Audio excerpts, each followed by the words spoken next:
오늘 우리에게 주시는 말씀은 마태복음 5장 8절, 5장 9절의 말씀입니다. 5장 9절의 말씀, 화평케 하는 자 예수. 우리 다 같이 우리에게 주시는 말씀을 같은 목소리로 받도록 합시다. 복됩니다. 평화를 이루는 사람들이여, 그들은 하나님의 자녀라 불릴 것입니다. 화평하게 하는 자는 복이 있나니 그들이 하나님의 아들이라 일컬음을 받을 것이며. 아멘. 화평, 평화, 평강, 화목, 이건 성경에서 다 같은 단어로 쓰입니다. 히브리어는 샬롬, 그리고 헬라어는 우리 형진 전도사가 좋아하는 에이레네. 그럼 화평, 평화 그러면 어떤 이미지가 떠오르세요? 혹시 화평, 평화 하니까 어떤 이미지가 떠오르시나요? 평등, 안정감.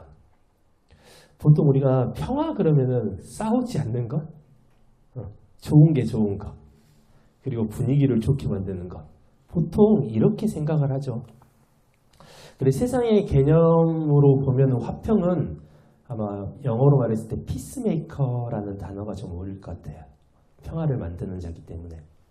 그리고 이 피스메이커라는 단어의 가장 부합한 인물이 아까 보셨죠? 마하트마 간디. 저번에 제가 말씀드렸을 거예요. 간디는 죽는 순간까지도 산상수훈을 읽었던 사람이에요. 죽는 순간까지도. 그래서 이 산상수훈의 영향을 받아가지고 간디가 했었던 게 비폭력 무저항 운동이잖아요. 그리고 그렇게 삶을 살아낼 수가 있었죠. 산상수훈 덕분에. 그리고 세상의 가치관과 기준으로 본다면은 간디는 가장 훌륭한 피스메이커가 맞을 것 같아요. 그래서 이 화평주의자, 평화주의자가 맞을 것 같은데 이제 성경이 말하는 화평케 하는 자에는 맞지 않는 것 같아요. 만약에 간디가 진짜 성경에서 말씀하시는 화평을 깨달았다면 간디는 힌두교를 벗어났겠죠. 그리고 예수 그리스도 안으로 들어왔던 사람이었겠지만 간디는 죽는 순간까지도 힌두교인이었습니다. 그래서 성경은 화평을 단순한 사이좋음으로 말씀하지 않아요. 이사야 9장 6절에서 7절을 말씀을 보고 싶습니다.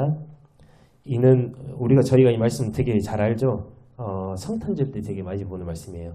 이는 한 아기가 우리에게 낳았고 한 아들을 우리에게 주신 바 되었는데 그의 어깨에는 정사를 메었고 그의 이름은 기묘자라 모사라 전능하신 하나님이라 영존하신 아버지라 평강의 양이라 할 것입니다. 여기 기묘자 모사라란 말은 기묘자는 전능, 놀라운이라는 뜻이고 모사라는 좋은 자라는 뜻이에요. 그러니까 예수 그리스도는 우리의 놀랍고 신비로운 좋은 자라는 말씀이죠. 그가 우리의 평강의 왕이라 할 것임이라. 그 정사와 평강의 더함이 무궁하며 또 다윗의 왕자와 그의 나라에 군림하여 그 나라를 굳게 세우고 지금 이후로 영원히 정의와 공의로 그것을 보존하실 것이라. 만군의 여호와 열심히 이를 이루시리라 라는 말씀이 있어요. 평강과 평화가 어디서부터 온다 그래요? 여호와의 열심으로부터 온다고 말씀합니다. 평강의 왕이란 말은 평강은 그 왕의 허락이 없이는 주어질 수 없다는 말이에요. 미가서는 더 분명하게 말씀하고 있습니다. 미가서 5장 2절과 5절. 그때 주께서 말씀하신다. 그러나 너 베들레헴 에브라다야, 너는 비록 유다 족속 가운데 작은 마을에 불과하지만 이스라엘을 다스릴 자가 장차 너에게서 나올 것이라.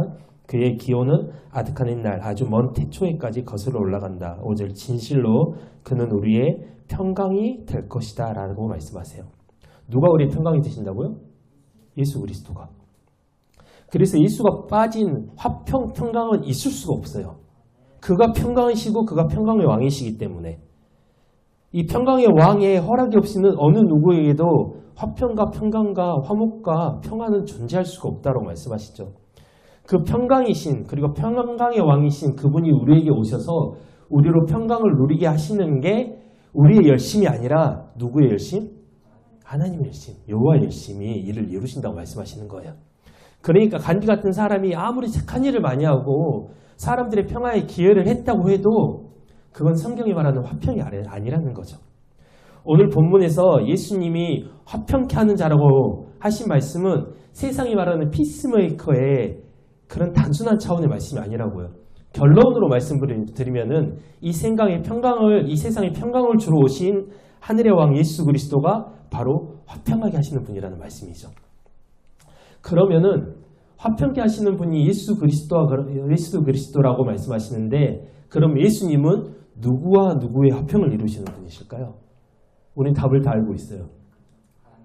하나님과 하나님의 자녀, 하나님의 백성의 화평을 이루시는 분이시죠.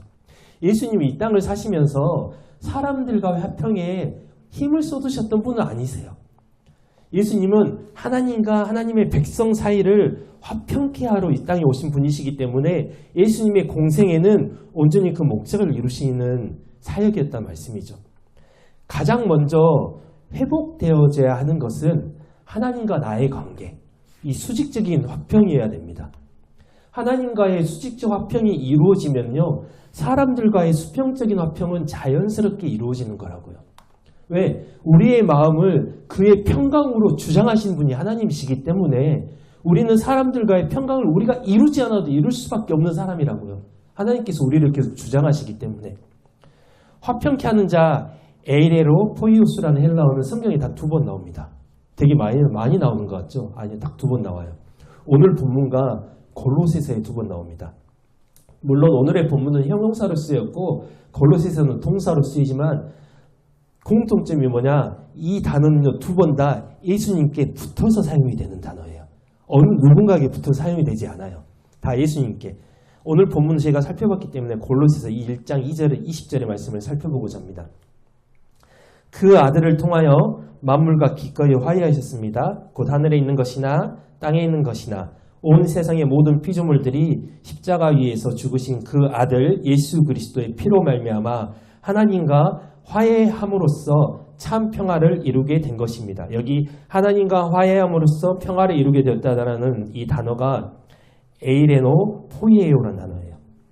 이 2 단어는 둘 다 예수님께만 적용이 되는 단어라고요. 그러니까 성경은 끊임없이 말씀하시는 게 뭐냐? 화평, 이건 예수 그리스도가 없으면 안 된다라고 우리에게 말씀하시는 거예요.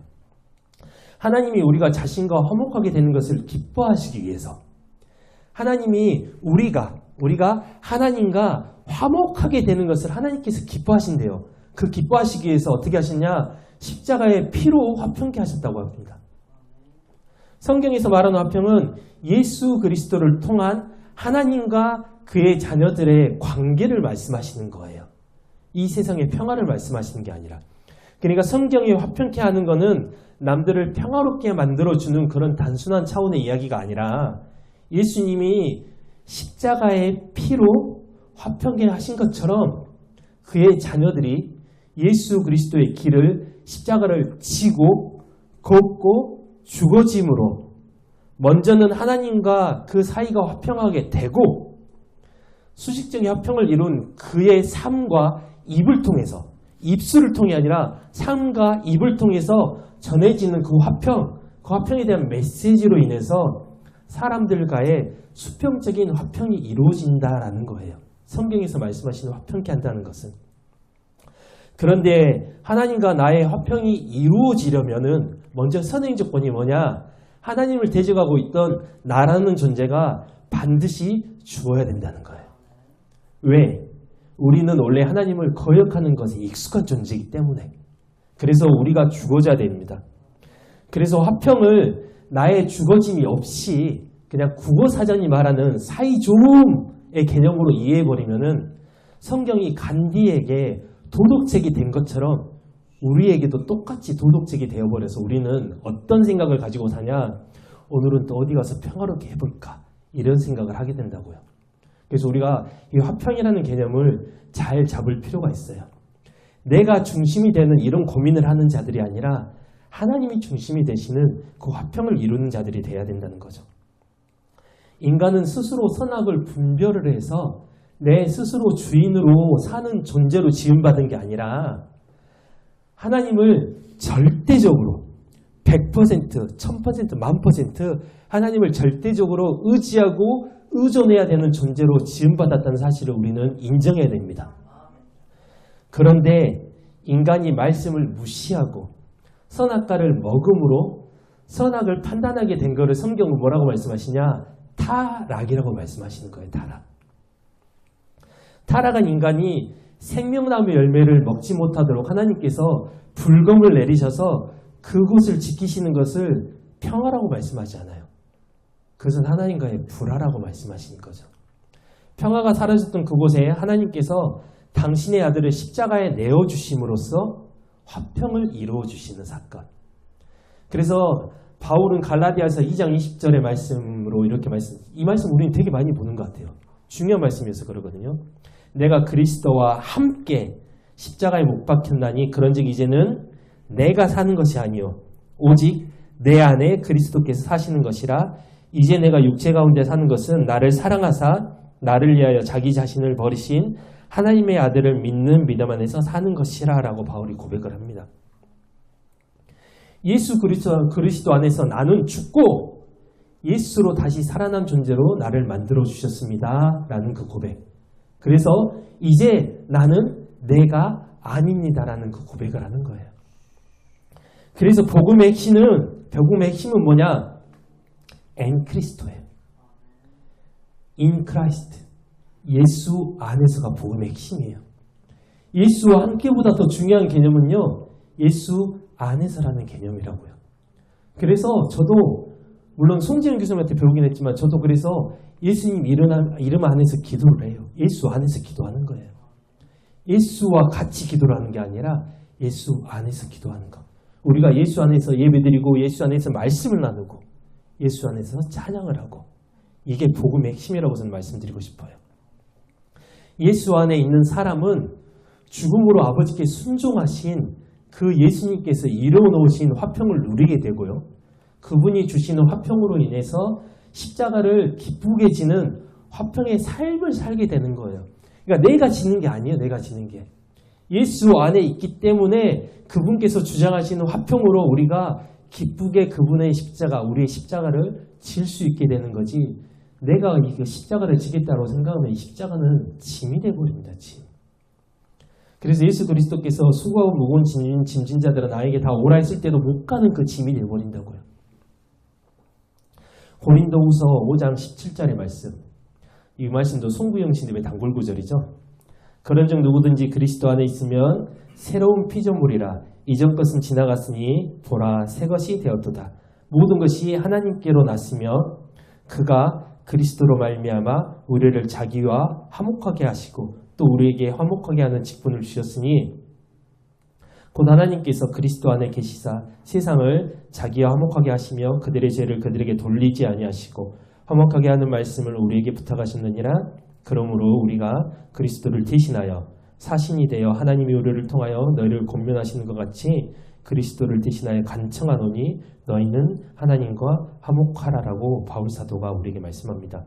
이 말씀이 가지고 있는 의미도 단순히 그냥 새로워져라, 이것이 지나갔기 때문에 너희 새로워져라라고 말씀하시는 게 아니라 새롭게 된 자들이 어떤 사람들인지 우리에게 정체성을 읽어주시는 말씀이에요.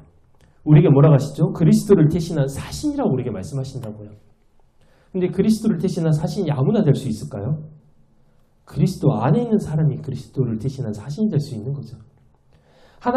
예수 그리스도께서 하나님과 화목하셨던 것처럼 너희도 하나님과 화목하라고 우리에게 권면하시는 말씀이에요. 왜? 너희는 새롭게 된 사람들이기 때문에 그렇게 하라라고, 너의 정체성을 가지고 그렇게 살아라고 우리에게 말씀하시는 겁니다. 새로워졌기 때문에 우리가 하나님과 화목해지는 게 아니라 하나님이 우리를 자기와 화목하게 하셨기 때문에 우리가 새로워진 존재가 된 것이다. 이 말씀의 선호 구조를 바꾸면 안 돼요. 하나님께서 우리와 화목하게 하셨기 때문에 우리는 그 안에서 새롭게 된 피조물이라는 것이죠. 그래서 우리가 하나님과 화목할 수 있는 그 직분을 수행하는 사람들이라는 거예요. 그러니까 이 직분을 맡은 자들은 이 땅에서 예수 그리스도의 십자가를 삶으로 전하면서 사는 사람이에요. 삶으로.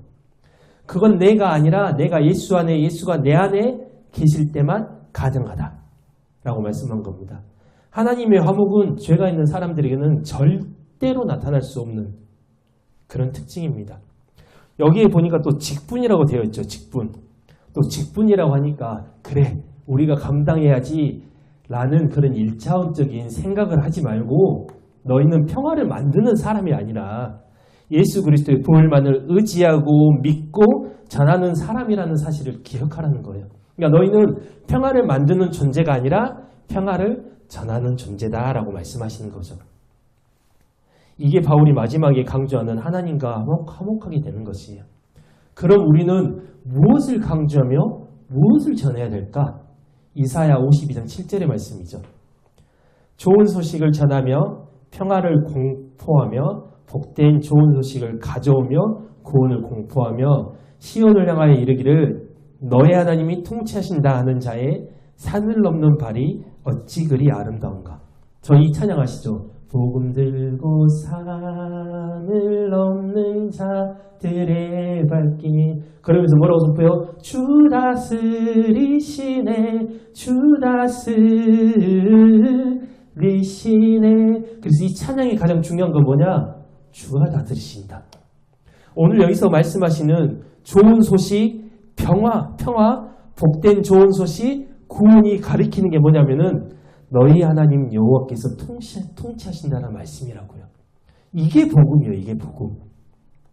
하나님의 통치를 전하는 자의 그 발이 어찌 그리 아름답냐라고 말씀하고 있는 거예요.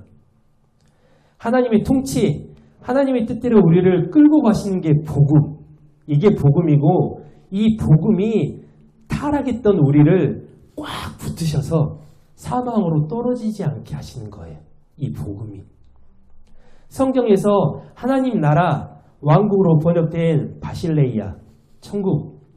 제가 계속 말씀드리지만 천국은 좋게 말하면은 하나님의 완전한 통치가 이루어지는 것이고요. 조금 세게 말하면은 하나님의 독재가 합법적으로 이루어지는 것이 천국이라고요. 어느 누구도 토를 달 수 없는 곳. 그곳이 바로 하나님의 나라 천국이라고요. 그러니까 하나님의 나라는 하나님의 통치가 그 백성들을 완전히 장악하는 그곳을 천국이라고 말하는 거래요. 그래서 천국은 우리가 죽어서만 가는 것이 아니라 이 땅 가운데 살면서도 우리가 하나님의 통치 가운데 온전히 들어가면 그것이 천국이 되는 것이에요. 그래서 우리는 이 땅 가운데서도 반드시 천국을 누려야 되는 사람들이라고요. 이게 무슨 말이에요? 하나님의 완전한 통치 안으로 들어가야 된다고요. 그런 사람들이 죽어서도 우리를 부르시는 그 영원한 나라에서 하나님을 찬양할 수 있는 그런 마음을 가질 수가 있는 사람들이라고요. 이 땅 가운데서 그 통치가 마음에 들지 않는 사람들은 그곳에 가지도 못할 뿐더러 그곳에 가서도 하나님의 통치가 마음에 들지 않을 확률이 높아요. 그래서 우리는 이 땅 가운데서 이 몸을 입고 살아가는 그 순간에도 하나님의 통치 안으로 들어가야 되는 사람들이라고요. 그게 하나님의 천국이라고 말씀하시는 겁니다. 하나님이 통치하시면 우리는 내 권리보다 하나님의 통치가 우선이 되기 때문에 더 이상 내 권리를 주장할 수 없게 되는데 성경은 그걸 평화라 그래요. 너의 권리가 없어지는 것을 평화라고 말씀하시는 거예요. 하나님의 통치만이 살아 역사하시는 그것. 화평케 하는 자가 삶의 모습으로 전할 소식이 바로 이거예요. 이거. 하나님의 평화. 예수님이 하셨던 일이 그 똑같은 일이었고요. 그렇게 화평케 하는 자가 하나님의 아들이라고 불려진다, 일컬어진다고 하는데 하나님의 아들은 원래 예수 그리스도 한 분밖에 없잖아요. 그런데 우리가 그 예수 안으로 들어갔기 때문에 우리가 하나님의 양자가 되는 거예요. 제가 저번 시간에 말씀드렸는데 예수 그리스도께서 하나님의 나라로 이제 재림 후에 다시 하나님의 나라로 가실 때 우리를 그의 열매로 줄줄이 다 앓고 올라가시는 것. 그게 양자예요. 그게. 내가 이 세상에 평화를 가져온 공로가 아니라 아들이신 그 예수 안에 들어감으로 우리가 하나님의 아들이 되어진다는 그 사실. 이렇게 예수 그리스도의 화평을 입은 자들은 이제는 더 이상 세상 가운데서 나를 주장하지 않는 온유의 삶을 살게 되기 때문에 우리가 수평적으로도 평화를 우리가 누리는 사람들이 되는 거고 전하는 사람들이 되는 거예요. 내가 아니기 때문에 우리가 온유해지는 거잖아요. 저번 시간에도 나눴다시피. 그리고 세상의 평화는 좋은 게 좋은 거지 라고 말을 해요. 그러면서 참고 넘김으로 분위기를 좋게 만드는 것으로 생각하지만 예수님의 평화는요. 말씀에 반대하는 것들을 깨트리심으로 하나님의 말씀만이 바로 서는 것을 평화라고 말을 해요. 세상의 평화의 개념과는 너무도 다르죠. 마태복음 10장 34절에 39절의 말씀입니다. 너희는 내가 이 땅에 평화를 주려고 온 줄로 생각지 말아라. 평화가 아니라 칼을 주려고 왔다. 나는 아들이 아버지와 딸이 어머니와 며느리가 시어머니와 서로 맞서 다투게 하려고 왔다. 그러므로 사람의 원수는 바로 그 집안 식구가 될 것이다. 만약에 세상의 평화의 개념으로 이 말씀을 보면 예수님은 반역자예요. 그렇죠? 세상에 평화를 해치는 사람이에요. 만일 너희가 나보다 너희 아버지와 어머니를 더 사랑한다면 너희는 내 제자가 될 자격이 없다. 만일 너희가 나보다 너희 아들이나 딸을 더 사랑한다면 마찬가지로 너희는 내 제자가 될 자격이 없다. 또 누구든지 자기가 져야 할 십자가를 회피하고 나를 따르려 한다면 그 역시 내 제자가 될 자격이 없다. 자기 목숨만 소중하게 생각하는 그 사람은 그 목숨을 잃게 될 것이다. 그러나 나를 위하여 자기 목숨을 버리는 사람은 도리어 그 목숨을 얻게 될 것이다. 여기 38절의 말씀을 보면요.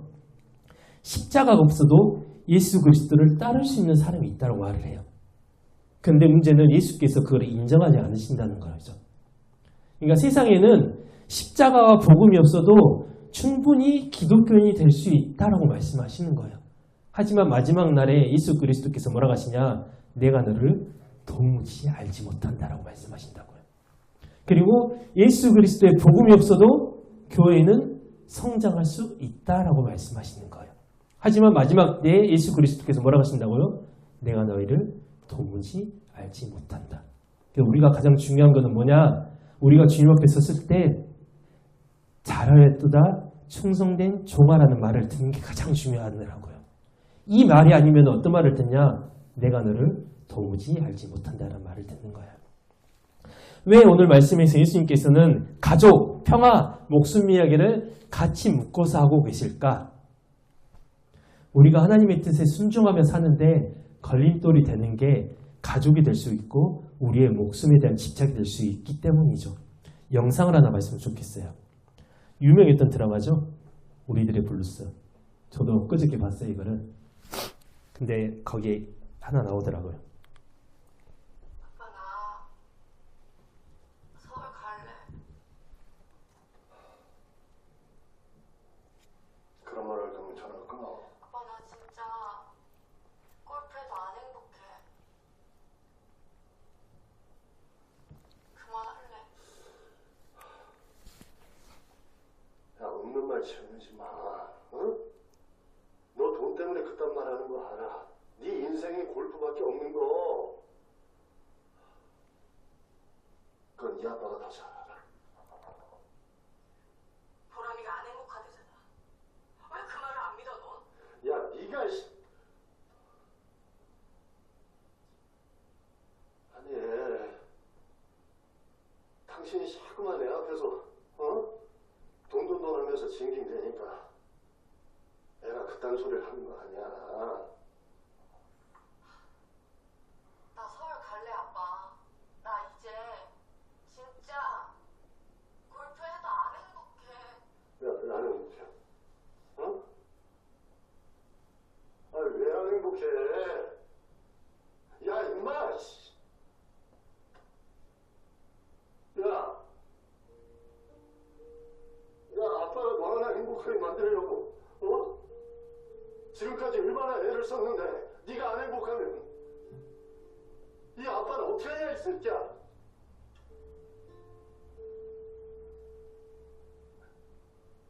보라가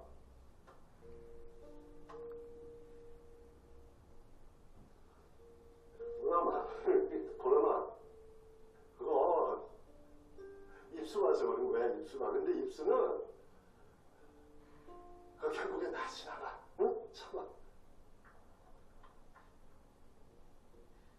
내 입가가 왜 터졌는지 알아? 도로에서 총등 깡패 만나 맞았어. 걔가 넌 사람 아니었으면 죽었다고. 보람이 그때 있었으면 다쳤다고. 너 보람이 위해서 지금 이러는 게 아니야. 왜? 보람이가 골프 포기하면 네 인생이 끝나는 거 같니? 여기서는 골프로 나왔는데 많은 부모들이 자녀들한테 공부를 강요하는 이유도 똑같지 않을까요? 그러니까 사람은 가족을 통해서라도 내가 이루고자 하는 나의 평화를 이루고자 하는 그런 존재들이라는 거예요. 그러니까 여기 방금 부인도 말을 하잖아요. 정말 너가 보람이를 위해서 골프 그만두는 거 반대하냐라고 물은 거죠. 그러니까 사람은 이런 존재라고, 이런 존재. 나의 평화를 이루기 위해서, 나의 만족을 이루기 위해서는 우리는 그냥 가족도 그런 도구로 우리는 사용할 수 있는 그런 악한 존재라고 말을 하고 싶은 거예요. 이게 바로 인간의 본성이거든요. 인간은 지극히 개인주의적인 본성이 있기 때문에 다 나 중심의 사고로 살아가요. 나 중심의 생활 방식으로 살아갈 수밖에 없다고요. 누군가를 우리가 사랑한다고 하지만 결국에는 그 사랑에 깊은 곳을 들어가면 결국엔 내가 있다고, 결국엔 또 이게. 그래서 우리는 가족을 통한 나의 평화를 이루고자 하고 내 목숨이 있는 동안 내 평화를 이루기 위해서 저희는 온 힘을 다하는 사람들이에요. 이 목숨에 집착하는 이유죠, 이게. 가족을 주신 이유는 가장 작은 교회인 가정을 통해서 하나님을 찬양하려고 우리에게 가정을 주셨잖아요. 그리고 우리에게 목숨을 주신 이유도 이 목숨이 있는 동안 오직 하나님만을 찬양하라고 우리에게 목숨을 주셨잖아요. 근데 우리가 그 목적을 잊어버리고 나를 위한 열심으로 살고 있는 게 우리 사람의 모습이라고요. 이게. 그래서 우리는 나의 평화가 되게 중요한 사람들이에요. 누군가 나를 건들지 않기를 원하는 사람들이라고요. 여기에 누군가가 하나님도 포함이 돼요. 하나님까지도 나를 안 건드렸으면 좋겠다고 생각하는 게 우리의 본성이에요. 그래서 하나님께서 우리에게 요구하시는 평화를 우리는 반대하고 우리는 싫어해요. 이게 우리의 본성이기 때문에. 하나님의 화평을 누리기 위해서 나는 없음이 있어야 되고 되어야 되는데 가족과 목숨 앞에서는 조금만 더를 외치는 우리라고 얘기해요. 그래서 하나님과 나의 화평을 가로막는 것이라면은 하나님께서는 다 깨트리고 다 부숴버리실 준비가 되어 있으신 분이 바로 하나님이십니다. 하나님과 나는 화평해야 되는 존재 관계잖아요. 근데 이게 어떤 존재 때문에 막히면은 하나님께서는 그 존재를 깨부수시려고 이미 준비를 하고 계신다고요. 그래서 그 부수심을 겪게 되면은 우리의 마음이 아파요. 왜? 내가 원했던 그런 게 아니기 때문에. 내 자신이 깨부서지는 것 같기 때문에. 하나님은 내 화평을 이루어주는 도구라고, 내가 화평을 이루어주는 도구라고 생각했던 것들을 우리가 아무리 아프더라도 그걸 반드시 끊어내십니다. 왜? 그러게 작정하셨기 때문에. 그게 사람일 수도 있고, 그게 돈일 수도 있고, 그게 명예일 수도 있어요. 그리고 심지어 그게 건강일 수도 있어요. 왜? 이 모든 것들이 하나님과의 화평을 방해하기 때문에. 그게 바로 하나님의 화평케 하심인데, 당연히 사람들은 그런 하늘의 화평이 싫어요. 쉽지 않아요, 받기가. 내가 원하는 평화가 아니기 때문에. 그리고 내가 중심이 아닌 하나님이 중심이 되시는 화평이기 때문에 이걸 되게 싫어해요. 이게 성경에도 기록되어 있습니다. 에레미야 6장 16절의 말씀. 주께서 말씀하신다. 내가 너희에게 이르기를 너희는 가던 길을 멈추고 돌아보라. 옛 길을 돌아보고 어느 길이 좋은 길인지 알아보라. 그리고 그 좋은 길을 걸어가라. 그러면 너희가 이 땅에서 마음의 평강을 누리며 오래 살 수 있을 것이다 하였으나 너희는 내게 대답하기를 뭐라고요? 아니요. 우리는 그 길로 걷지 않겠습니다 하면서 도무지 내 말에 귀 기울이려 하지 않았다라고 기록되어 있어요. 그러니까 하나님께서는 뭐라고 하세요? 너희에게 이 길이 가장 좋은 길이야. 너희에게 이 길이 나에게 오는 길이야 라고 말씀하시는데 사람들은 뭐예요? 내 마음에 안 드니까 아니요. 우리는 싫은데요? 라고 말한다고요. 이게 사람의 본성이라고 하나님께서 말씀하시는 거예요. 아니다. 이 길이 진짜 너희를 평강하게 하는 길이다 라고 말씀하시는데도 불구하고 말씀이 내가 정해놓은 기준에 부합하지 않기 때문에 하나님께서 하늘로부터 우리에게 주시는 말씀이 내가 정해놓은 그 기준에 맞지 않기 때문에 거부, 싫어요, 안 해요 라고 말한다고요. 우리는. 사람들은 자신이 원하는 평강이 아니라면 아무런 관심이 없어요. 그리고 지금도 자기가 원하는 복음이 아니라면 사람들은 복음에 관심이 없어요. 그리고 이게 가짜일지라도 자신의 마음에 맞으면은 그거를 붙잡는 게 우리 사람인 거죠. 에레미야 6장 14절 바로 앞으로 넘어가면 또 이런 말씀도 있어요. 진실로 내 백성은 심각한 병에 시달리고 있건만 그들이 누구? 거짓 선지자, 거짓 선생들. 그들은 그 병을 어루만지면서 괜찮다, 괜찮다, 아무 문제 없다만 연발한다. 어디 한 군데 성한 데가 없는데도 그들은 평안하다, 평안하다 하면서 거짓 위안만 줄곧 일삼고 있다라고 기록이 되어 있다고요. 그런데 사람들은 이 말을 더 좋아해요. 왜? 내가 정해놓은 기준에 맞으니까. 인간들이 원하는 것은 바로 이런 것입니다. 세상이 말하는 평화, 어떤 거? 좋은 게 좋은 거지 라고 말하는 그 평화, 이게 너무 좋아요. 그리고 교회도 이런 세상의 것들을 말씀이라고 계속 먹이고 있죠. 괜찮다, 괜찮다, 괜찮다. 그런데 하나님은 이런 사람들 향해서 뭐라고 말씀하시냐면 거짓 선생, 거짓 선지자라고 말씀하십니다. 한국교회도 미안하지만 거짓 선생들이 너무 넘쳐나고 있어요. 이 거짓 선생들이 거짓으로 묶여있는 성도들을 줄줄이 달고 지옥으로 향해 가고 있는 게 우리 한국교회의 현실이라고요. 제발 정신 차릴 수 있도록 우리가 기도해야 됩니다. 가짜 거짓 선지자들이 말하는 좋아, 괜찮아, 잘하고 있어, 이런 거는요, 죽을 병을 앓고 있는 사람에게 그냥 진통제를 주는 거라고요. 그래서 그냥 잠깐 안 아프게 하는 거. 그런데 결국에는 병을 더 키우고 있는 그런 상황이라고 말이죠. 그리고 세상은 세계 평화를 이루기 위해서 전쟁을 일으키는 사람들밖에 없어요. 지금도 우리 전 세계적으로 전쟁 많죠. 이 전쟁의 원인이 뭐라고요? 다 나의 것들을 위해서 하는 거예요. 근데 말은 좋죠. 나냐? 내가 이 전쟁을 이겨서 세계 평화를 이루겠어라고 말하는데, 그럼 그 전쟁이 끝나면 진짜 세계 평화가 이루어질까요? 또 다른 전쟁이 또 일어나겠죠. 자기의 이익을 위해 사는 전쟁을 평화를 위한다고 속이고 사는 게 우리 인간들의 진짜 모습입니다. 그런 인간들에게 어떻게 평화와 화평이 존재할 수 있을까요? 진짜 하늘의 평강을 잘 설명해 주는 게 구약의 화목제사거든요. 화목제사. 그 단어 자체가 쉘렘이에요. 쉘렘, 평화의 제사라. 화목제는 과거, 현재, 미래를 통틀어서 우리에게 베풀어 주신 은혜와 구원에 대한 감사를 표현하는 게 화목제사거든요. 그리고 그 하나님을 찬양하고 찬송하고 자랑하는 게 화목제사입니다. 레기 3장 1절에서 2절 그리고 5절까지 보겠습니다. 누구든지 화목제물로 소를 바치려면 수컷이든 암컷이든 흠이 없는 것이라야 한다. 그러니까 유일하게 제사 중에서 수컷이나 암컷이나 상관없는 제사가 화목제사예요. 제물을 바치는 사람은 그 손을 그 소의 머리에 얹은 다음 회막문에서 잡아라. 아론의 후손인 제사장들은 번제단 그 주위에 그 피를 뿌려라. 여기에 보면은 이제 평화의 이제 화목제물이죠. 화목제물이란 게 제바의 셜람임이에요. 평화의 희생제물이란 말이죠. 그리고 화목제물로서 주께 불살라 바칠 부분은 다음과 같다. 곧 내장을 덮고 있는 기름덩어리와 그 주변의 기름덩어리, 또 두 콩팥과 거기에 붙어있는 기름덩어리, 간과 간을 감싸고 있는 기름덩어리다. 제사장인 아론의 아들들은 그것을 번제단 장작불 위에 놓인 번제물과 함께 올려놓고 불살라라. 이것이 불살라 그 타오르는 향기로 주를 기쁘게 해드리는 제사이다라고 기록되어 있어요. 보면은 화목제물의 내장을 덮고 있는 기름, 그 주변의 기름덩어리, 콩팥과 간, 그리고 그것을 덮고 있는 기름덩어리를 불로 태우라고 그래요. 그럼 이 향이 하나님을 기쁘시게 한다라고 되어 있죠. 기름은 절대 버리면 안 된다고 하나님께서 말씀하시고 이걸 다 하나님께 드리라고 말해요. 하나님께서 지방을 좋아하셔서 그럴까요? 아니요. 여기서 이 기름이 의미하는 단어는요. 기름 부음 받은 자예요. 기름 부음 받은 자. 누구? 메시아. 그래서 하나님이 받으시는 제물은요. 메시아 말고는 없다라는 것을 말씀하시는 거예요. 그럼 콩팥과 간은 뭘까?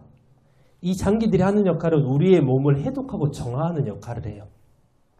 그러니까 메시아, 기름 부음 받은 자 예수가 하나님께 제물로 드려짐으로 우리의 죄가 해독이 된다는 걸 말씀하시는 거라고 하나님께서는. 이 기름이 불타오르는 향이 좋아서 하나님께서 좋아 이러시는 분이 아니라고요. 이 예수 그리스도로 드려지는 이 제사가 너무 좋으셔서 나는 이 제사가 너무 좋아라고 말씀하시는 게 하나님이시라고 말씀하시는 거라고요. 그래서 콩팥과 간과 기름을 다 태워 하나님께 올리면 하나님이 그래 내가 원하는 제사는 바로 이 제사야. 예수로 드리는 제사. 나는 그 제사를 원한다라고 말씀하시는 그 제사를 받을 수 있겠다라는 거. 그렇게 우리가 드리는 예배도 오직 예수만 드려져야 되는 거예요. 왜? 하나님께서 나는 이 예배가 너무 좋아라고 말씀하시기 때문에. 그렇게 예수로만 드려지는 예배만 하나님께서 받으시기 때문에 제가 저번 주에도 말씀드리고 계속 말씀드리는 것처럼 어떤 것도 이 예배 안으로 들어오면 안 돼요. 절대. 예수만 계셔야 돼요. 예배는. 출애굽기 32장에 금송아지 사건이 그런데 버젓이 벌어지고 있다고요. 우리는 아직도. 우리는 사람들의 구미를 당기기 위해서 예배 안에 너무도 많은 것, 세상의 것들로 채워버렸어요. 그리고 오직 예수만 있어야 할 그 자리를 목사들이 차지하고 있어서 지금 부산의 어떤 교회와 같은 일들이 끊임없이 벌어지고 있어요. 끊임없이. 그런데 이렇게 이런 일들이 벌어져도 성도들이 정신을 못 차린 이유가 뭐냐면은 목회자들이 이게 세상의 것인지 교회의 것인지 구분을 못하게 성도들을 가스라이팅을 시켜버렸어요. 계속 끊임없이. 그래서 이게 예배 안으로 교회 안으로 예수 말고는 더 아무것도 들어오면 안 되는데도 불구하고 그게 버젓이 들어와 있음에도 불구하고 교회들이 정신을 못 차리고 있죠. 이게 우리의 기도 제목이 돼야 됩니다. 하나님 이 땅의 교회들이 다시 한번 회복되게 하시고 다시 한번 예수로만 충만한 그 교회가 될 수 있도록 해주시라고 우리가 기도해야 된다고. 우리는 5가지 제사 중에서 화목제만 말씀드렸듯이 암컷과 수컷의 구별이 없습니다. 예수로 드려지는 그 예배, 그 제사는 예수로 사는 삶은 남녀노소를 가리지 않고 그 사랑이 전달되어진다는 거예요. 그리고 화목제는 그 제물을 사람들이 기뻐하면서 서로 나누어 먹게 하나님께서 우리에게 제정하셨어요. 이걸 에베소서에서는 함께 지어져가는 교회라고 표현을 하고 있고 예수님은 이것을 성찬에서 보여주십니다. 그리고 요한계시록은 이거를 어린 양의 혼인잔치라고 말을 해요. 다 기쁨이 넘치는 거라고요. 그래서 성찬은 예식이 아니라 예수를 먹고 예수의 피를 먹고 예수를 나눔으로써 우리가 다시 한번 기쁨을 회복하는 이 의식이 성찬입니다. 예수로 드려졌고 예수를 서로 기쁨으로 나누는 그런 잔치, 이게 어린 양의 혼인잔치. 하나님은 예수를 받으시고 하나님의 백성들은 예수의 살과 피를 먹고 작은 예수가 되어짐으로 하나님께서 모두 바쳐지는데, 하나님께 모두 바쳐지는데 거기서 큰 잔치가 벌어져요. 예수로 드려지는 기쁨의 잔치. 이게 화목제사라고요.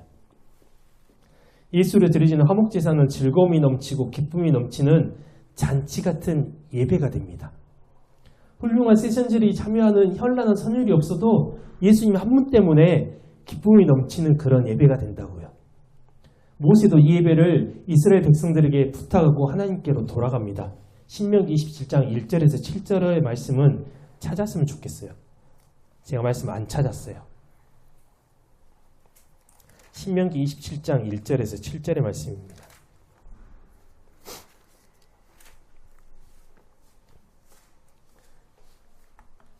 이제 모세가 이제 너희는 이제 그 땅 가운데 들어가면 이렇게 해라라고 말씀하는 부분이거든요.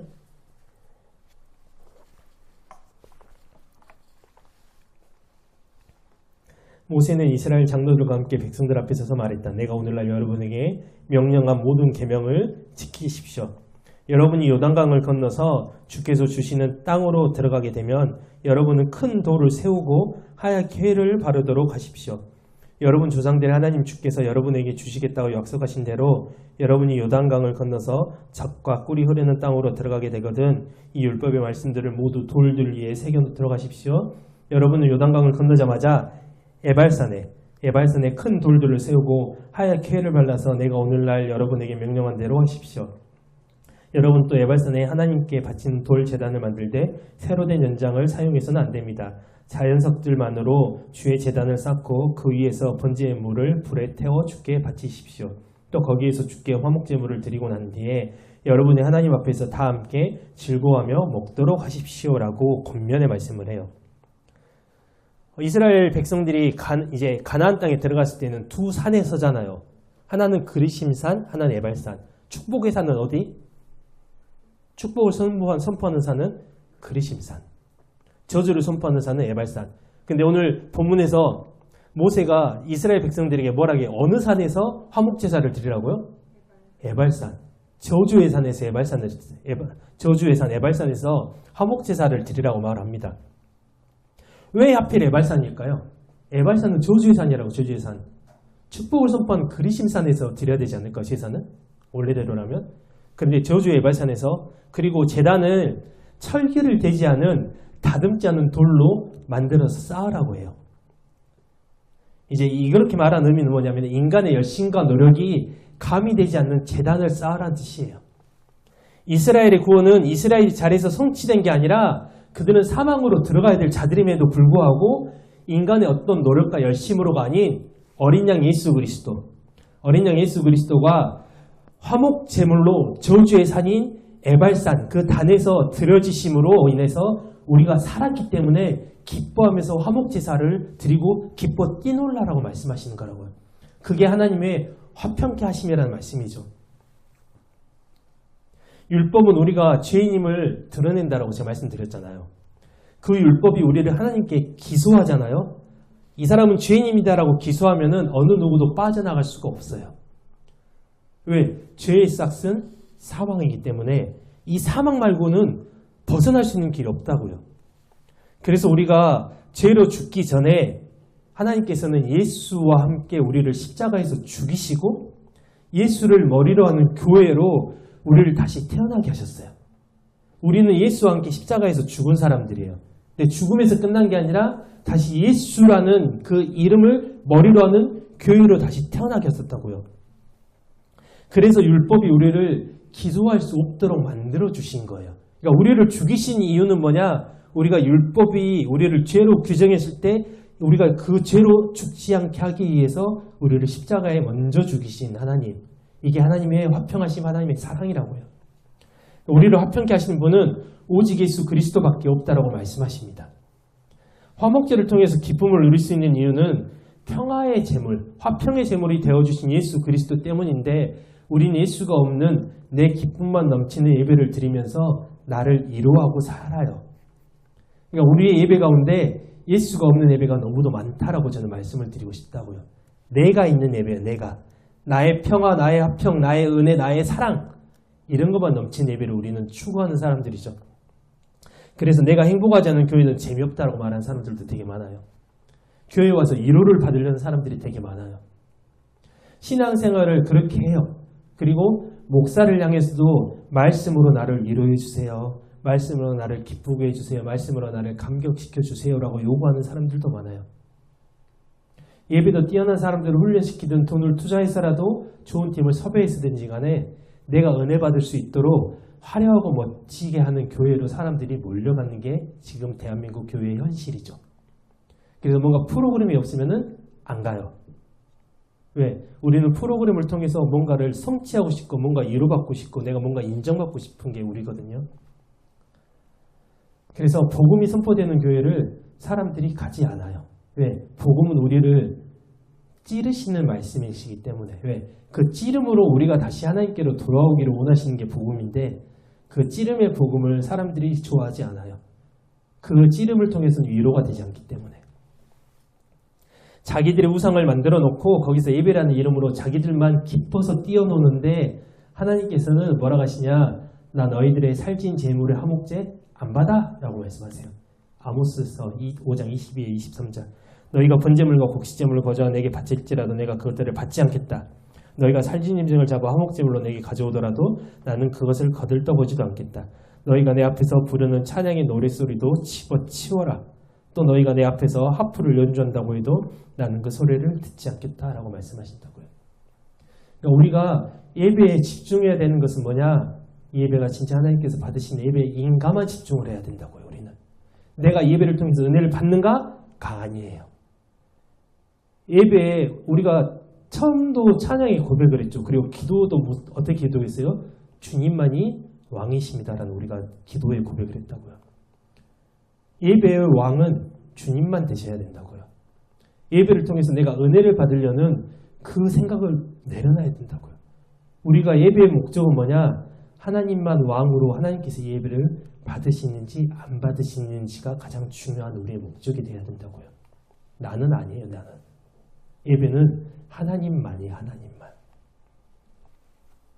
그래서 예수님께서도 산상수훈 중간에 그런 말씀을 하시는 거예요. 마태복음 5장 23절 24절. 만일 당신이 하나님께 제물을 드리려고 할 때 당신에게 원한을 품고 있는 형제가 생각나거든 제물을 그대로 두고 그 형제를 찾아가서 먼저 화해한 다음에 다시 돌아와서 하나님께 제물을 바치도록 하십시오. 너희 예물 드려서 화목하게 하겠다. 화목하게 되겠다. 그런 생각 버리라는 거예요. 너희들이 예수로 화목하게 된 상태에서 예수로 드려지는 진짜 예배를 나에게 드리라고 말씀하시는 거라고요. 그 예배만 내가 받겠다라고 하나님께서 말씀하시는 겁니다. 중보자인 어린 양 예수만을 의지하고 그분이 하신 일, 그분이 하셨던 일, 그분의 은혜만을 찬송하는 자, 그걸 몸으로 살아내면서 예수님이 화평케 하셨습니다. 예수님만 화평이십니다. 예수님만을 찬송합시다. 라고 전하는 이 삶이 화평을 전하는 직분을 맡은 자의 삶이라는 거예요. 그리고 이게 예배라는 거죠. 그러니까 예수 없는 화평, 복음 없는 화평케 함이란 있을 수 없다라고 성경은 단호하게 말씀하십니다. 마지막으로 말씀 한 군데만 더 읽고 마무리했으면 좋겠어요. 에베소서 2장 13절에서 22절. 이것도 말씀이 길어서 안 찾았습니다. 에베소서 2장 13에서 22절. 오늘 저희가 했던 찬양의 말씀이거든요.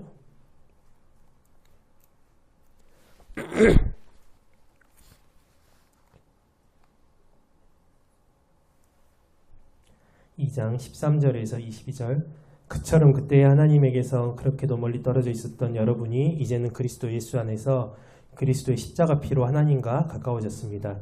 그리스도는 우리의 평화이십니다. 그분은 유대 사람과 이방 사람을 나눴던 장벽을 서로 적대감으로 원수되어 갈라지게 했던 그 장벽을 자신의 몸을 희생시켜 허물어뜨리셨습니다. 그리스도는 자신의 죽음을 통해 계명과 규례로 이루어진 율법을 폐하신 것입니다. 그처럼 율법을 폐하신 목적은 그리스도께서 자기 안에서 그들 곧 유대인과 이방인의 벽을 허문 다음 하나님의 새 사람으로 만들어서 평화를 이루는 데 있었습니다. 그 십자가 희생을 통해 유대인과 이방인 간에 원수된 것을 없애버리시고 그들 둘을 한 몸으로 만드셔서 하나님과 화해시키셨습니다. 그리스도께서는 이 땅에 오셔서 하나님과 멀리 떨어져 있던 여러분 이방인에게나 하나님 가까이 있던 유대인에게나 다같이 평화의 복음을 전하셨습니다. 이제 우리는 그리스도를 통해 유대인이건 이방인이건 모두 한 성령에 의해 아버지 하나님께로 가까이 나아갈 수 있게 되었습니다. 그러므로 이제 여러분은 더 이상 낯선 나그네도 아니요 이방인도 아닙니다. 하나님의 백성과 함께하는 동료 시민이요 하나님의 가족입니다. 여러분은 사도들과 예언자들이 놓은 기초 위에 세워진 건물로서 그 건물의 머릿돌은 바로 그리스도 예수이십니다. 이처럼 건물의 머릿돌 대신 그리스도 안에서 건물 전체가 서로 연결되어서 주 안에서 점점 자라나 거룩한 성전으로 세워져 가고 있습니다.